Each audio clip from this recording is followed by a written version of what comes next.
یہ بہت ساری وجوہات تھیں۔ تو ہوا یوں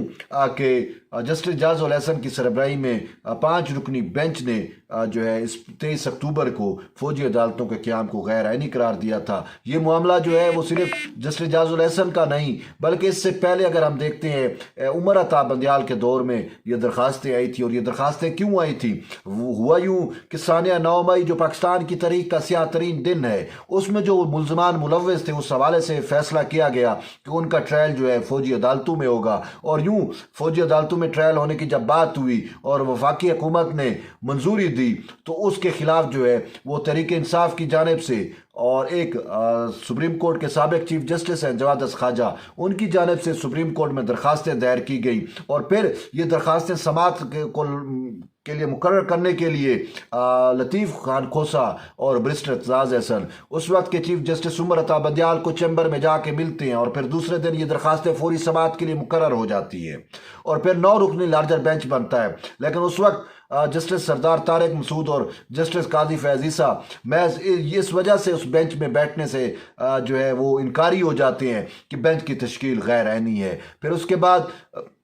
بندیال اس معاملے پہ 6 رکنی بینچ کے ساتھ مکمل سماعتیں کرتا ہے، مسلسل سماعتیں کرتا ہے، لیکن وہ بھی کسی کنکلیوڈ پہ نہیں پہنچتا، کسی نتیجے پہ نہیں پہنچتا، اور یوں بغیر نتیجہ ان کا فیصلہ کیے بغیر ریٹائر ہو جاتا ہے۔ اس کے بعد قاضی فیض عیسیٰ چیف جسٹس بنتے ہیں تو یہ معاملہ ان کے سامنے آتا ہے۔ پھر وہ اس معاملے کو کمیٹی میں لے کے جاتے ہیں اور کمیٹی فیصلہ کرتی ہے کہ جسٹس جاز الحسن اور دیگر جو ججز ہیں جو بندیال کے ساتھ تھے جنہوں نے یہ تقریباً یہ کیس سنا ہے، ان کی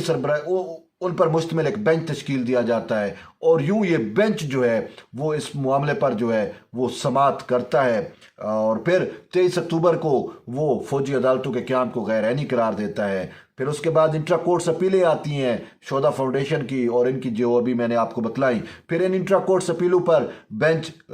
دوبارہ کمیٹی کے پاس معاملہ جاتا ہے اور بینچ بنتا ہے جسٹس سردار طارق مسعود پہ، اور یوں آج جسٹس سردار طارق مسعود کی سربراہی میں 6 رکنی بینچ نے اس پہ سماعتیں کی، اور پہلا اعتراض سردار طارق مسعود پہ دائر کیا جاتا ہے کہ آپ اس بینچ پہ نہیں بیٹھ سکتے۔ وجہ کیا ہے جی؟ آپ پہلے اپنی رائے دے چکے ہیں، اگرچہ انہوں نے رائے نہیں دی تھی، انہوں نے محض یہ کہا تھا کہ میں اس بینچ میں اس وجہ سے نہیں بیٹھتا بندیال والے 9 رکنی بینچ میں کیونکہ اس بینچ کا وجود غیر قانونی ہے۔ Supreme court practice and procedure act جب آ چکا تو پھر بینچ جو ہے وہ اس ایکٹ کے تحت بنایا جانا چاہیے، نہ کہ ماسٹر آف دی روسٹر قرار دے کر بندیال اپنے طور پر جو منمانیاں کرتا رہے۔ تو بہرحال انہوں نے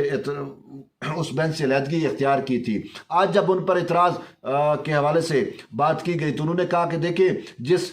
معزز ریٹائرڈ جج نے یعنی جواد خواجہ نے میرے اوپر اعتراض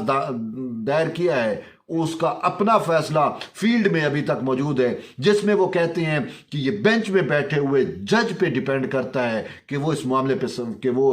معاملے کی سماعت کر سکتا ہے یا نہیں کر سکتا۔ اعتراض کا فیصلہ کوئی اور نہیں کر سکتا، وہ جج ہی کرتا ہے۔ تو انہوں نے کہا کہ میں اس بینچ میں بیٹھتا ہوں، میں نہیں اٹھتا، جو کرنا ہے کر لو، اور یوں پھر انہوں نے اس معاملے پہ سماعت کی اور اٹارنی جنرل کی جانب سے استدعا کی گئی، اور پھر اس استدعاؤں کو مد نظر رکھتے ہوئے سردار طارق مسعود کی سربراہی میں جو بینچ تھا اس نے فیصلہ دے دیا کہ ملٹری کورٹس جو ہے وہ اب بحال کی جاتی ہیں، سویلینز کا ٹرائل ہو سکے گا۔ اس میں ایک رکن جسٹس مسرت ہلالی نے اختلاف کیا، بہرحال یہ ان کی اپنی رائے ہے، اور یہی میں کہنا چاہ رہا ہوں کہ ہر جج کی اپنی رائے ہوتی ہے تو اس کہ وہ اپنا کیا فیصلہ دیتا ہے۔ اس میں جسٹس قاضی فیض عیسیٰ کو جس طریقے سے یوتھیا جو ہے وہ ملعون کر رہے ہیں وہ ایک مطلب ہے ایویں خامخواہ ایک بغض کی وجہ ہو سکتی ہے، لیکن حقیقت کا اس سے کوئی لینا دینا نہیں ہے۔ لیکن دوسری بات کہ جسٹس سردار طارق مسعود نے جو ہے وہ ملٹری کورٹس کو بحال تو کیا ہی کیا۔ آج ان کا ایک ریمارکس بہت اہم تھا، وہ یہ کہہ رہے تھے کہ 23 جوان جو ہے وہ ڈیرہ اسماعیل خان میں شہید ہو گئے، دہشت گردوں نے شہید کیا، تو اب فوجی عدالتیں تو ہیں نہیں، تو وہ تو سیولین ہے، تو ان کا ٹرائل پھر کہاں پہ ہوگا؟ تو اس وجہ سے انہوں نے کہا کہ فوجی عدالتوں کا قیام جو ہے وہ دہشت گردی سے نمٹنے کے لیے شاید ضروری ہے، تبھی جا کر انہوں نے یہ فیصلہ کیا، اور یوں فوجی عدالتیں اب بحال ہو چکی ہیں۔ اور وہ جو